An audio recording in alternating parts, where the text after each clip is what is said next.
കള്ളനോട്ട് എണ്ണി വാങ്ങാൻ അറിയില്ല, കള്ളപ്പണം മാറുന്ന സാഹചര്യമുണ്ട്. ഇതൊക്കെയാണ് കേന്ദ്ര സർക്കാർ അവതരിപ്പിക്കുന്ന കാരണങ്ങൾ. ഞാൻ തിരിച്ചു വരാം. രാജേഷ് റഹീമിന് ഇടപെട്ട് സംസാരിക്കണം. ഞാനൊരു കാര്യം ചോദിക്കട്ടെ. KYC റൂള് ഇപ്പോൾ ഹർഷൻ പറയുന്നത് വളരെ പ്രധാനപ്പെട്ട ഒരു കാര്യമാണ്. ഇപ്പോൾ ഇദ്ദേഹം 2 ബാങ്കുകളുടെ പേരെടുത്ത് പറഞ്ഞിട്ട് അതിലെ ഉദ്യോഗസ്ഥന്മാരെ കുടിശ്ശിലേറ്റുണ്ടെന്നൊക്കെ പറഞ്ഞു. കേരളത്തിലെ SBT SBI ഉൾപ്പെടെയുള്ളതിൽ KYC റൂള് പഴയ കസ്റ്റമേഴ്സിന് ഇപ്പോഴില്ല. അതാണ് ഹർഷൻ സൂചിപ്പിച്ചത്. ഇപ്പോൾ ചെല്ലുന്നവർ വാങ്ങാണ്. ന്യൂ ജനറേഷൻ ബാങ്കിലും അതില്ല. ഇവിടെ 2013-2014 ഘട്ടത്തിലാണ് banking licence reserve bank of India നമ്മുടെ മുഴുവൻ ബാങ്കുകൾക്കും കൊടുക്കുന്നത്. 14 DCBകൾക്കും കൊടുക്കുന്നത്. ആ കൊടുക്കുന്ന ഘട്ടത്തിൽ അവർ കോർ ബാങ്കിങ്ങിൻ്റെ ഭാഗമായിട്ട് കൊണ്ടുവന്നു.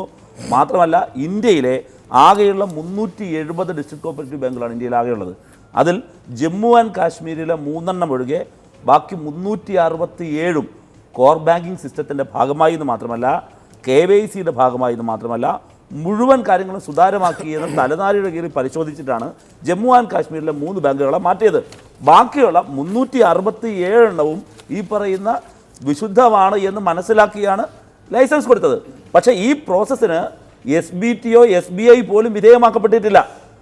കാരണം നേരത്തെ അതിനു മുമ്പേ ലൈസൻസ് ഉണ്ട്, മുൻപുള്ള അക്കൗണ്ടുകളൊക്കെ ഇപ്പോഴാണ് വാങ്ങുന്നത്. അപ്പോൾ ഇതാണ് യാഥാർത്ഥ്യം.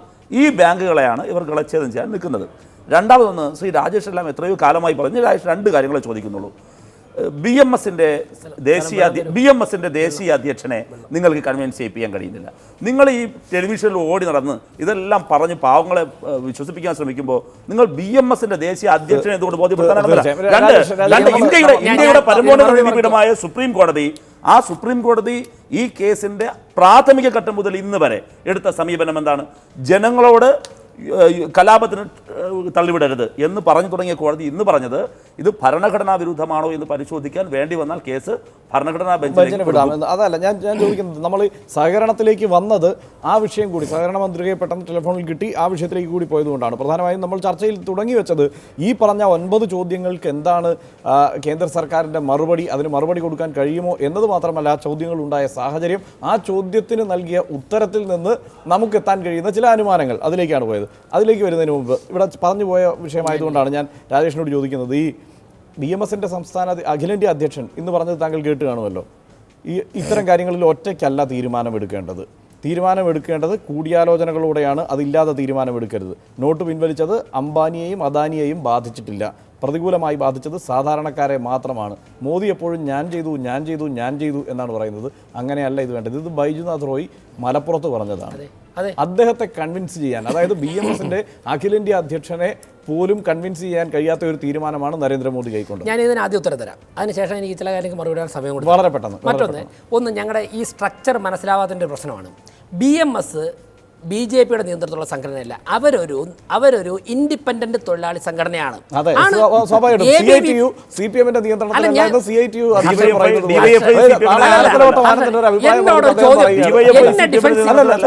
എന്നെ ഡിഫൻസീവിലാക്കുന്ന ഒരു ചോദ്യം ചോദിച്ചിട്ട് ഉത്തരം പറയാൻ സമ്മതിക്കില്ല.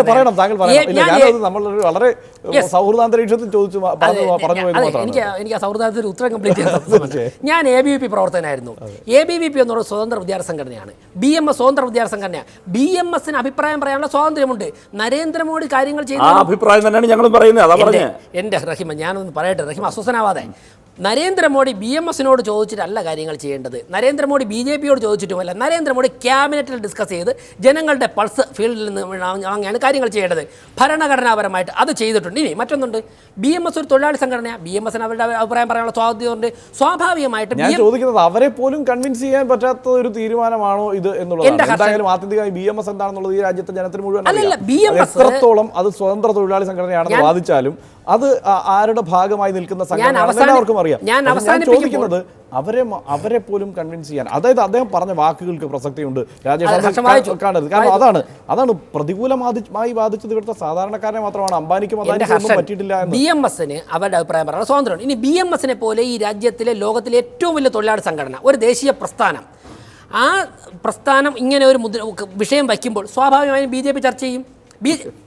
ഞങ്ങൾ ചർച്ച ചെയ്യും. ജനം ഇവിടെ 100 മരണവും ഒരു പ്രസവവും കഴിഞ്ഞു. 100 മരണം ഒരു പ്രസവം ഇതിനു മുമ്പ് ഉണ്ടായിട്ടുണ്ടല്ലോ. എവിടെ ഉണ്ടായി? എവിടെ ഉണ്ടായി? റേഷൻ കാർഡ് കൊടുത്താ, പുസ്തകം അടിച്ചു കൊടുത്താ, എന്തെങ്കിലും പറയാതിരിക്കും പുസ്തകം അടിച്ചു കൊടുക്കുന്ന കാര്യം വയലന്റ് ആവട്ടെ. അത് ന്യായമല്ല. ഇനി റഹീം പറഞ്ഞ ചില കാര്യം ഞാൻ പറഞ്ഞു. റഹീമെ ശബ്ദം കൂട്ടിയാണ് രാജേഷ് ഒരു മിനിറ്റ് കൊണ്ട് നമുക്ക് ഇടവേളയിലേക്ക് പോകുന്നതിന് മുമ്പ് പറയണം, അതുകൊണ്ടാണ്. അല്ല, റഹീം ഇവിടെ കുറെ കാര്യങ്ങൾ പറഞ്ഞു. നിങ്ങൾക്ക് ആരാ പ്രാഥമിക സഹകരണ സംഘങ്ങൾക്ക് ബാങ്കിങ് ബിസിനസ് തരാൻ നിങ്ങൾക്ക് ആര് ലൈസൻസ് തന്നു? MBBS പഠിക്കാത്ത ഒരാൾ ചികിത്സിക്കുന്നത് പോലെയാ നിങ്ങൾ പണം കൈകാര്യം ചെയ്യുന്നത്. നിങ്ങൾ നിങ്ങളുടെ കതിരൂർ നിങ്ങളുടെ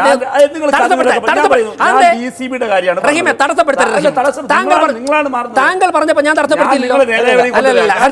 എന്നെ നേരെ നിങ്ങളുടെ കതിരൂർ സർവീസ് സഹകരണ ബാങ്കിന് പണം കൈകാര്യം ചെയ്യാൻ ആര് ലൈസൻസ് തന്നു? ആര് ലൈസൻസ് തന്നു? ലൈസൻസ് ഇല്ലാതെ നിങ്ങൾ തട്ടിപ്പല്ലേ നടത്തുന്നത്? നിങ്ങൾക്ക് അധികാരമില്ല. നിങ്ങൾ ആർക്കും ഉത്തരവില്ല.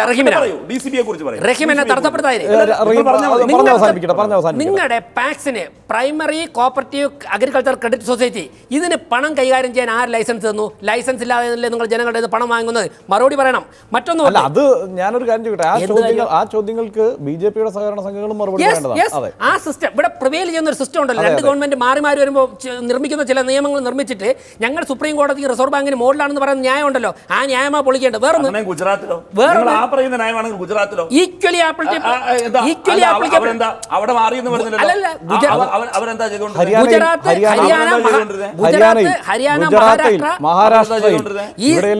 ഇവിടെയുള്ള എല്ലായിടത്തുള്ളതും തെറ്റായ സിസ്റ്റം മാറണം. ഇന്ന് സുപ്രീം കോടതിയിൽ വന്നു. സുപ്രീം കോടതിയിൽ എന്താ സംഭവിച്ചു? ഇന്ന് ഇഷ്യൂ ഫ്രെയിം ചെയ്യുന്ന ദിവസമാണ് ആണല്ലോ, നമുക്കെല്ലാവർക്കും അറിയാലോ. ഇഷ്യൂസ് ഫ്രെയിം ചെയ്തപ്പോഴേക്കും ജഡ്ജ് 9 ക്വസ്റ്റ്യൻ റൈസ് ചെയ്തു. Why discrimination? ഇതാണ് ജഡ്ജ് ചോദിച്ച വാക്ക്. എന്താണ് ഡിസ്ക്രിമിനേഷൻ? അപ്പോഴേക്കും അടുത്ത ദിവസം അറ്റോർണി ജനറൽ മറുപടി പറയുമ്പോഴേക്കും ഡിസ്ക്രിമിനേഷൻ അല്ല, ജില്ലാ സഹകരണ ബാങ്കുകളുടെ ഇന്ന പ്രശ്നങ്ങളാണ് എന്ന് പറയുന്നു. അത് പറയാൻ വേണ്ടി റഹീമിന്റെ മന്ത്രിയാണല്ലോ AC മൊയ്തീൻ. ഒന്ന് വായിച്ചു നോക്ക്. മുക്കുപണ്ടം പണയം വെച്ച് വായ്പ എടുക്കുന്നു, നിയമസഭയിൽ പറഞ്ഞതാ. അതോടൊപ്പം തന്നെ പണ അപഹരണം നടക്കുന്നു. പേജ് നമ്പർ 3 വായ റഹീമെ. ജില്ലാ സഹകരണ ബാങ്കുകളെ കുറിച്ച് മലയാളം വായിക്കൂ. പണാപകരണം നടക്കുന്നുണ്ട്, മുക്കുപണ്ടം പണയം വെച്ച് തട്ടിപ്പടത്തുണ്ട്. AC മൊയ്തീൻ പറഞ്ഞ ഞങ്ങളാണോ തകർക്കുന്നത്? റഹീം വായിച്ചു നോക്ക്. വായിച്ചിട്ട് പറഞ്ഞു. അല്ലല്ല, ഞാനും ചോദിക്കും. കഴിഞ്ഞില്ല. ഞാനൊന്ന് റിക്വസ്റ്റ് ചെയ്യട്ടെ.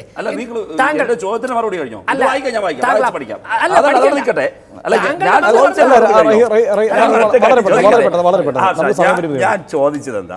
ഞാൻ പറഞ്ഞത് വളരെ കൃത്യമാണ്. 2013-2014 ബാങ്കിങ് ലൈസൻസ് കരസ്ഥമാക്കിയതാണ് കേരളത്തിലെ, ഇന്ത്യയിലെയും മുഴുവൻ ബാങ്കുകൾ. കേരളത്തിലെ 14 ബാങ്കുകൾ അങ്ങനെയാണ്. ഞാൻ എണ്ണം വരെ പറഞ്ഞു. ഈ ഇന്ത്യയിലെ അത് ഗുജറാത്തിലെ ബാങ്കും പെടും. ഈ മുഴുവൻ ബാങ്കുകളും കോർ ബാങ്കിങ്ങിന്റെ ഭാഗമായിട്ടാണ് കൊണ്ടുവന്നത്. ഇത്രയും നേരം സമയം കൊടുത്തിട്ട് അതിനെക്കുറിച്ച് വല്ലതും